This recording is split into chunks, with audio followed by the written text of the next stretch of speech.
कि हम इस देश को फिर से हिंदू राष्ट्र बना देंगे। और ये 2024 जो है ये आर पार की लड़ाई का समय है। तो हम उन्हें क्यों ना दिखा दें कि तुम हिंदू राष्ट्र बनाओगे, हम बौद्ध राष्ट्र बना देंगे। हम अपने काम में लगे रहे हैं। बहुत सारी जगहों पर मैं देखती हूँ परिवार में माँ ही अपनी बेटी की दुश्मन बन जाती है। वो कहती है कि नहीं, इसको ज्यादा मत पढ़ाओ और इसको जल्दी शादी कर दो, नहीं तो बहुत सारी मुसीबतें होंगी। तो इस तरह से महिलाओं को अपने माँ से भी लड़ना पड़ता है, लड़कियों को। मैं खुद लड़ी हूँ अपनी माँ से। मेरे 12वीं करने के बाद मेरी माँ मेरे पीछे पड़ गई। मेरे पिताजी से कहती थी कि नहीं नहीं, मत पढ़ाओ मत पढ़ाओ, जितना पढ़ाओगे फिर ऐसा पढ़ा लिखा बड़ा लड़का कहाँ से लाओगे, दहेज भी देना पड़ेगा। तो बहुत सारी बातें हो जाती हैं। तो इसे मेरी बेटी, वो तो पता नहीं कहाँ से इंस्पायर होके आई। ये तो घटना मेरे साथ अभी हुई। मेरी बेटी ने खुद, मैं उसके पीछे पड़ी थी जब उसने मास्टर डिग्री ली कि अब शादी कर दूं, अब तो हो गया। तो वो इतने घुटनों तक बाल थे सारे साफ करके गंजी होके आ गई कि करो, जाओ बुलाओ लड़के को, बुलाओ जो मुझे इस रूप में भी पसंद करेगा तो मैं उससे शादी कर लूंगी तुम्हारे कहने से। तो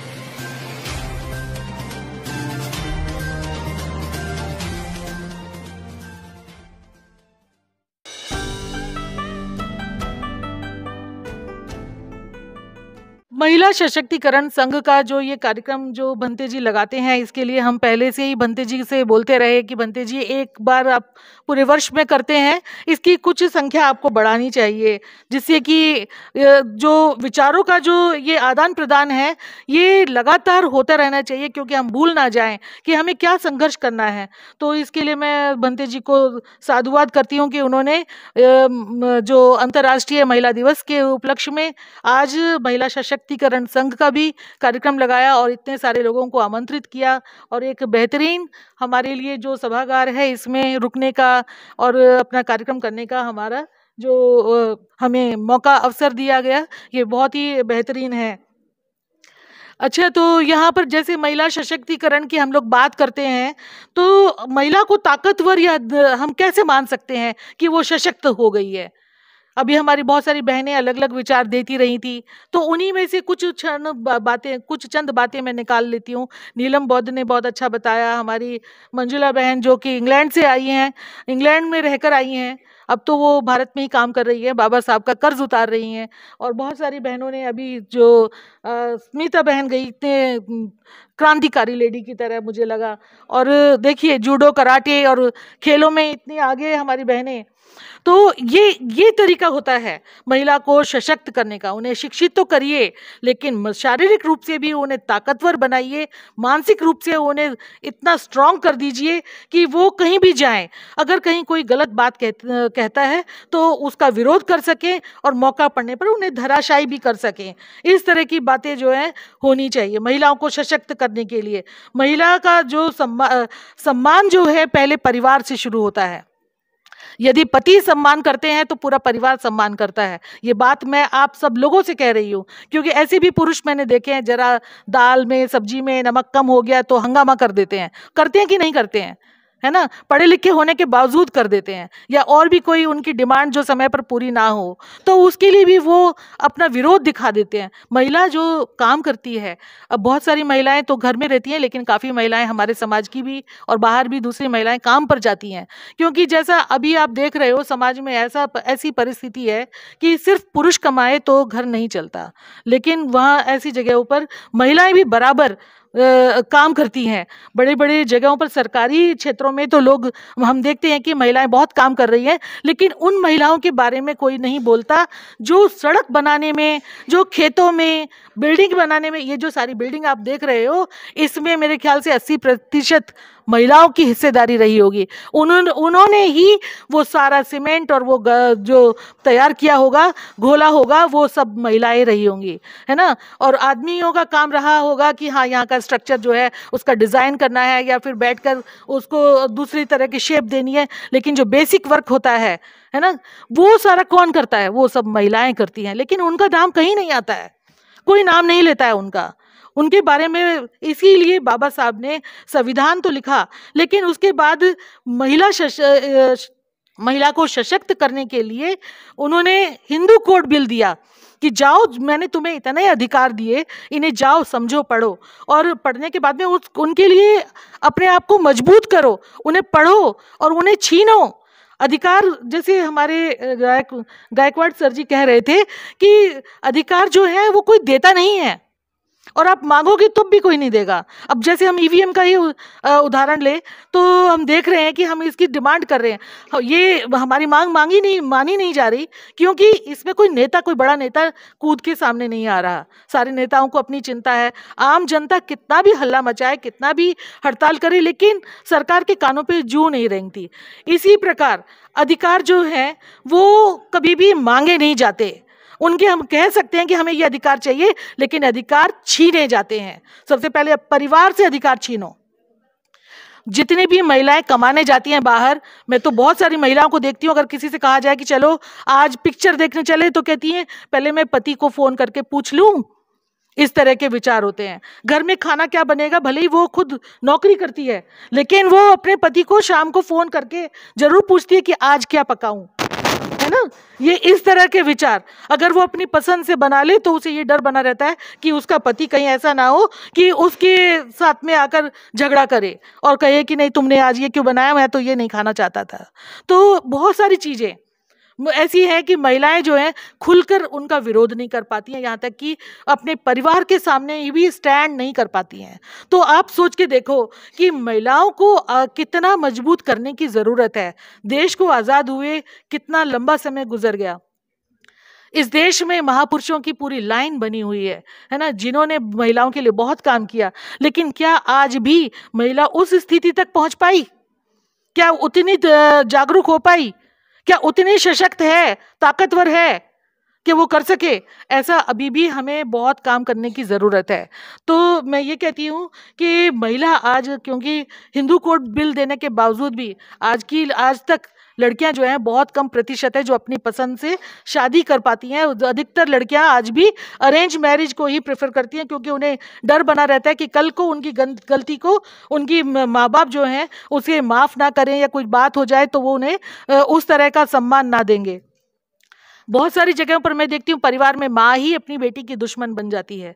वो कहती है कि नहीं इसको ज़्यादा मत पढ़ाओ और इसको जल्दी शादी कर दो, नहीं तो बहुत सारी मुसीबतें होंगी। तो इस तरह से महिलाओं को अपने माँ से भी लड़ना पड़ता है, लड़कियों को। मैं खुद लड़ी हूँ अपनी माँ से। मेरे 12वीं करने के बाद मेरी माँ मेरे पीछे पड़ गई। मेरे पिताजी से कहती थी कि नहीं नहीं मत पढ़ाओ, जितना पढ़ाओगे फिर ऐसा पढ़ा लिखा बड़ा लड़का कहाँ से लाओगे, दहेज भी देना पड़ेगा। तो बहुत सारी बातें हो जाती हैं।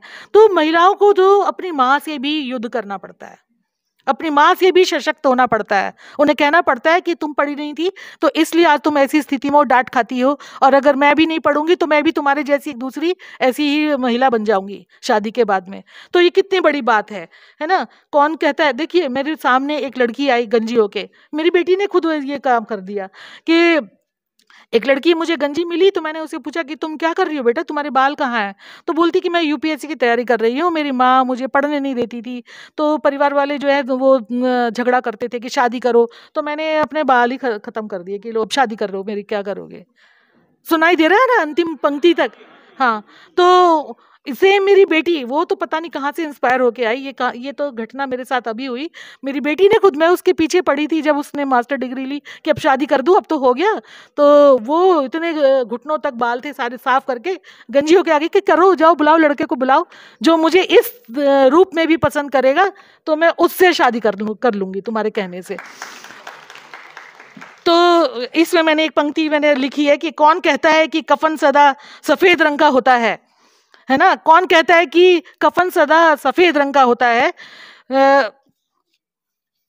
मैंने बहुत सी लड़कियों को लाल लहंगे में भी दफन होते हुए देखा है। तो लाल लहंगे में शादी होने के बाद में ये मत समझो कि हमारी बेटी के लिए हमने सारे रास्ते खोल दिए और वो अब जाकर तरक्की करेगी, अधिकारों के साथ रहेगी, रानी बनकर रहेगी। ऐसी बात नहीं है, ये हमारे खुद के ऊपर है। हम अपनी बेटी को इतना सशक्त करें जैसे हम खुद अपने लिए महसूस करते हैं, है ना। तो वैसा हमें अब लड़कियों को बनाना है। और आज के टाइम में कितना समय बदल चुका है। हम अधिकारों की बात कर रहे हैं, पहले तो हमारे यहाँ समाज में मैं देखती हूँ आज भी लड़की लड़के का भेदभाव बहुत ज्यादा है, और उसमें लड़की के पैदा होने से पहले या बच्चे के पैदा होने से पहले ही इस बात का जो भ्रूण जांच कराई जाती है, उसे पता लगा लेते हैं कि पेट में लड़का है या लड़की है। सरकार इसके ऊपर कितना भी शिकंजा कसे, लेकिन बहुत सारे डॉक्टर आज भी, मेरे ख्याल से 80% डॉक्टर आज भी इस तरह की प्रैक्टिस करते हैं कि वो पहले से ही पेशेंट को बता देते हैं कि तुम्हारे पेट में क्या है। उनका कोड देखिए, आपको ताज्जुब होगा। ये काम यूपी और दिल्ली में बहुत ज़्यादा होता है। पूरे देश की गणना मैं इतनी नहीं करके आई, लेकिन ये यूपी में और दिल्ली में तो बहुत ज़्यादा होता है। उसमें डॉक्टर आकर के पर्ची पे लिखता है मंडे या फ्राइडे, मंडे मीन्स मेल है या फ्राइडे मीन्स फीमेल है। तो कैसी विडंबना है इस देश में महिलाओं की। उनके अस्तित्व की लड़ाई पहले लड़ने की ज़रूरत है कि वो पहले तो पैदा हो जाएं। और कौन कहता है कि इस देश में अब सती प्रथा जैसी प्रथा नहीं रही। मैंने दहेज के लिए बलि पर चढ़ती हुई, इस तरह की वेदियों पर चढ़ती हुई महिलाओं को आज भी दहेज के लिए जलाते हुए उन्हें देखा है कि उन्हें जलाया गया है। बहुत जगह ऐसी दुर्दशा अभी भी महिलाओं की बहुत है। तो संविधान लिखने के बाद में इसीलिए बाबा साहब ने जो है हिंदू कोड में लिखा कि भाई तुम्हारी जीवन के इस परिस्थिति बदलेगी, है ना। उन्हें इस तरह का अधिकार दिया गया कि अगर तुम्हारे नाम से, मतलब ये बात थी कि अगर महिलाओं के नाम से अगर आप कोई ज़मीन खरीदते हैं, मकान खरीदते हैं, तो उसमें आपको कुछ ना कुछ कंसेशन प्राप्त होगा, जो उसकी रजिस्ट्री वगैरह कराएंगे। लेकिन और ये बात भी कहा जाता है कि महिला जो है वो अपने पिता की संपत्ति में बराबर की हकदार है। कहा जाता है ना, वो हिंदू कोड बिल में ऐसा है, प्रावधान है। क्योंकि हमारी बहनों ने महिला जो प्रसूति अवकाश वगैरह की बातें की, लेकिन मैं कुछ और उसमें बढ़ा देना चाहती हूँ। तो हमारी बहनों को जो है इस तरह का पूरा अधिकार है, आप सब जानती हैं। लेकिन कितनी महिलाएं हैं जो अपने पिता से उनकी जमीन का हिस्सा मांगती हैं। ये सामाजिक बंधन जो है उनके कारण मुझे नहीं लगता कि महिलाएं इतनी उस संस्कृति को क्योंकि छोड़ नहीं पाई, जिस संस्कृति से अत्याचार सह रही थी, जिसकी वजह से वो मनुस्मृति में दी हुई बातों की वजह से अभी तक वो हमारे अंदर वो चीज, वो कीड़ा वो बचा हुआ है। उसकी धुलाई अभी बाकी है, उसे निकाल देना बाकी है। अगर आप परेशान हो, पति गरीब है या पति गुजर गया है या बहुत सारी ऐसी घटनाएं होती हैं, तो अगर आप चाहो तो अपने पिता से उनकी ज़मीन से अपने हिस्से का थोड़ा सा टुकड़ा मांग सकती हो, उनसे कह सकती हो। लेकिन हमारी बहनें जो हैं वो जाती नहीं, ना मांगती हैं, वो इतनी हिम्मत नहीं कर पाती हैं। तो किस प्रकार से हमारी बहनों को सशक्त हम कर पाएंगे?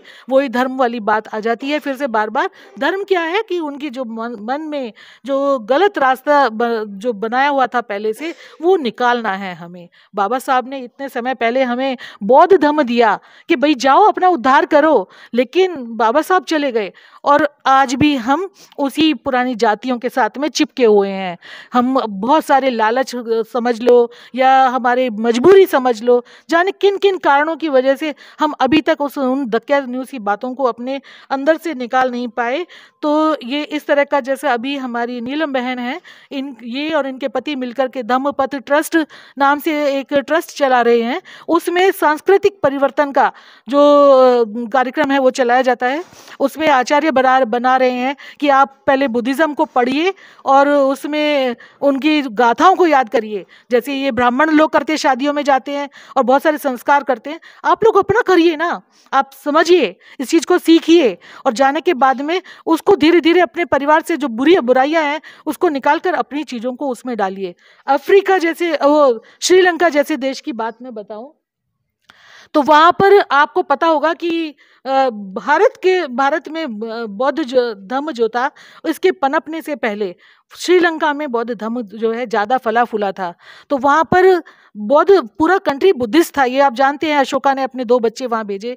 लेकिन जब भारत गुलाम हो रहा था अंग्रेज़ों का, उसी दौरान पुर्तगालियों ने वहाँ पर भी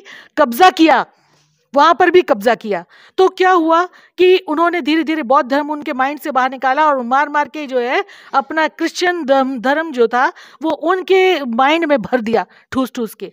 लेकिन मुश्किल से शायद 2 पीढ़ी गुजरी होंगी या शायद उससे भी कम समय रहा होगा। वहाँ की महिलाओं ने खासतौर से और भिक्षुओं ने ये काम किया कि सुबह जल्दी उठाते अपने बच्चों को, महिलाएं जो माँ होती है, माँ ही कर सकती है वो। मैं इसलिए इस घटना को यहाँ बता रही हूँ क्योंकि माँ ही इस काम को कर सकती है। कि माँ ही क्या करती थी, सुबह अपने बच्चों को 5 बजे 4 बजे उठा करके पहले उनके क्रिश्चियन धर्म की खूब बुराइयां उन्हें सुनाती थी, इसके अंदर ये बुराई है, इसके अंदर ये बुराई है। और फिर उसके बाद में अपने बुद्धिज्म के विषय में वो उन्हें सुनाती थी कि देखिए कितना अच्छा मार्ग है, इसमें सब बराबरी है, इसमें स्वतंत्रता है, इसमें सब कुछ बंधुत्व है, भाईचारा है, सब कुछ इसमें है, तो हम इसको क्यों ना अपनाएं।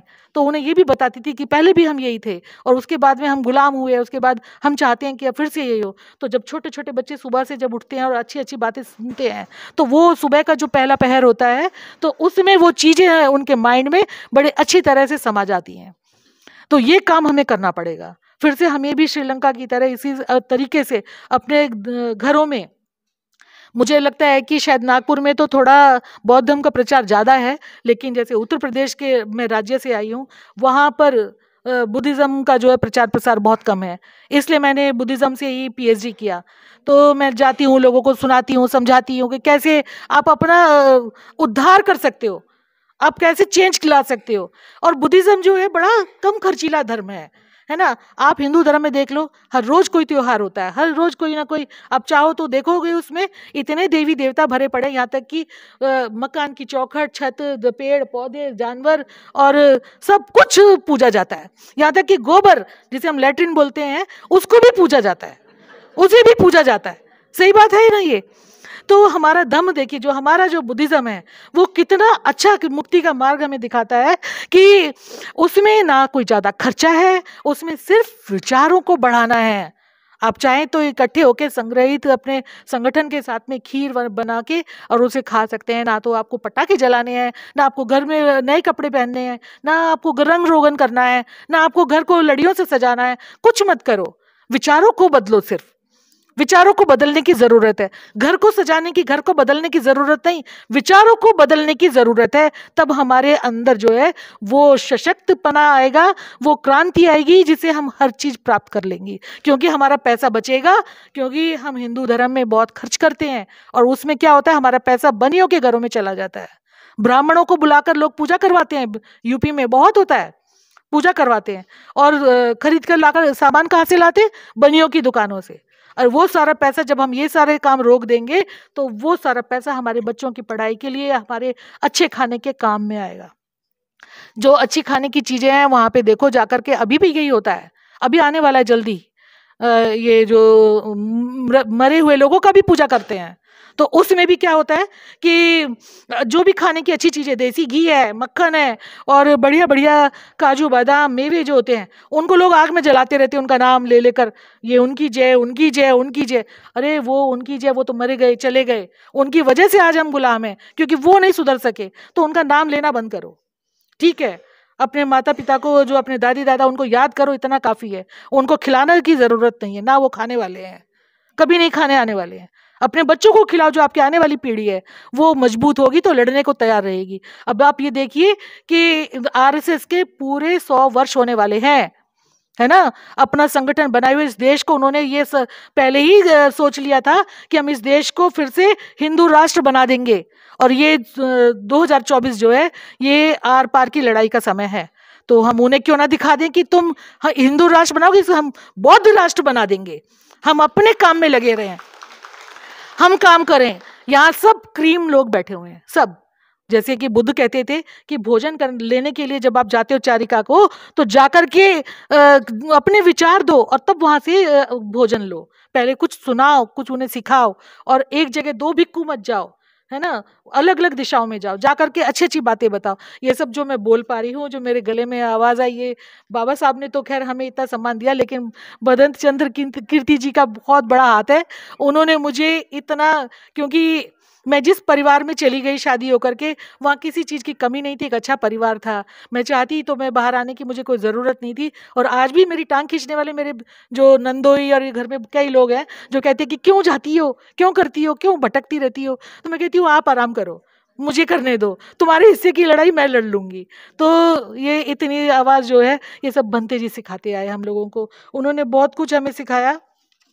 ये सारी बातें जो मैंने आज आपके सामने बोली हैं, मुझे बहुत खुशी है कि मैं इतना अच्छा आप लोगों के सामने कि आप बड़े तन्मय तरीके से बैठ करके सुन रहे हैं, मैं एक छोटी सी घटना सुना करके और अपनी बात को मैं ख़त्म कर देना चाहती हूँ। मेरी एक सहेली थी जो कि बहुत उदास दिखी मुझे शादी के बाद में। मैंने उससे पूछा, मैं बहुत शॉर्टकट में सुना रही हूँ जिससे कि आप लोगों को कम समय में सारी बातें मिल जाएँ। कि मैंने पूछा कि तुम क्यों इतनी उदास रहती हो, शादी से पहले तो बड़ी अच्छी रहती थी। तो उसने कहा कि मेरा पति मुझे हमेशा ही तंग करता रहता है। तो बोलता है कि जाओ मेरे नाश्ता लगाओ, वरना ऐसे लास्ट में वरना ज़रूर लगा के बोलता है। तो मैंने कहा, अरे ये क्या बात हो गई, तुम तो बहुत ऐसी दिख रही हो। तुमने हिंदू कोड बिल नहीं पढ़ा? अरे अपने पति को अकल सिखाओ, उसे थोड़ी सी जाके थोड़ी उसकी कान वान उमेटो, कुछ सिखाओ उसे तो वो समझेगा।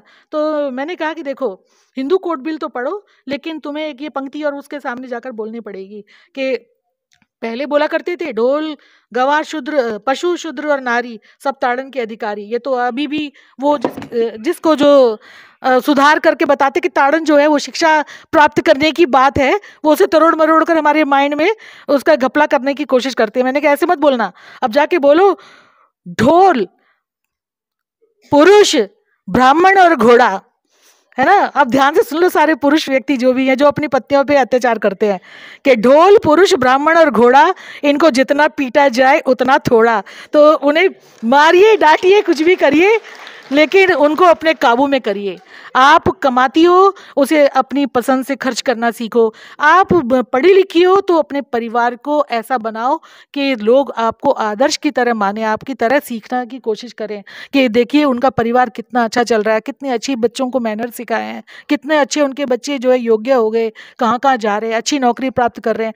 आप एक उदाहरण बनिए, है ना। अब ये जो महिलाएं हैं, अब आपकी ड्यूटी है और हमारी ड्यूटी है कि हमें जो है लोगों के बीच में बैठना है। जा जाकर खाना अपने घर पे मत खाओ, समाज में जाकर खाओ। जिसका खाना खाओगे वो जरूर आपकी बात मानेगा। आप उसे विचार दे रहे हो ना, उसकी रोटी से ज्यादा कीमती विचार दे रहे हो।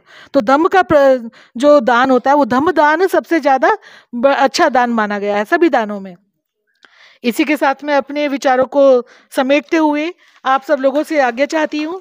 और मुझे ऐसा लगता है कि वाकई मुझे जब आप सब लोगों का चेहरा देखती हूँ, तालियों की ये गड़गड़ाहट सुनती हूँ कि हाँ वाकई मैंने कुछ अच्छा किया, कुछ सीखा आप लोगों से और कुछ आप लोगों को सिखाया,